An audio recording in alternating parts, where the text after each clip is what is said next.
संपूर्ण महाराष्ट्रात लोकप्रिय झालेल्या आमच्या @कागल लाईव्ह या चॅनेलला लाईक करा व बेल दाबून सबस्क्राईब करा. कागल जिल्हा परिषदेसाठी एकूण 68 अर्ज वैध व पंचायत समितीसाठी एकूण 122 अर्ज वैध व 9 अर्ज अवैध. पंचायत समिती व जिल्हा परिषद मतदारसंघात कागल तालुक्यातून जिल्हा परिषदेसाठी पंचायत समितीसाठी अर्ज दाखल झाले. जिल्हा परिषदेच्या 6 मतदारसंघामध्ये पुढील प्रमाणे अर्ज वैध झाले आहेत. सांगाव 10 अर्ज वैध, सिद्धनेरली 4 वैध, बोरवडे 18 अर्ज वैध, माकवे 17 अर्ज वैध, चिखली 10 अर्ज वैध, कापशी 9 अर्ज वैध.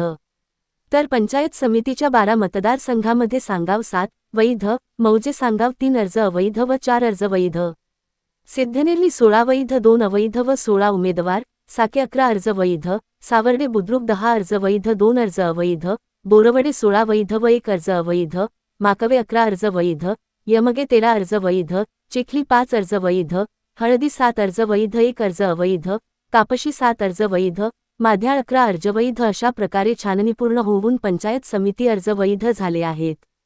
जिल्हा परिषद व पंचायत समितीची छाननी पूर्ण झाल्याने माघारीनंतर लढतीचे चित्र स्पष्ट होईल.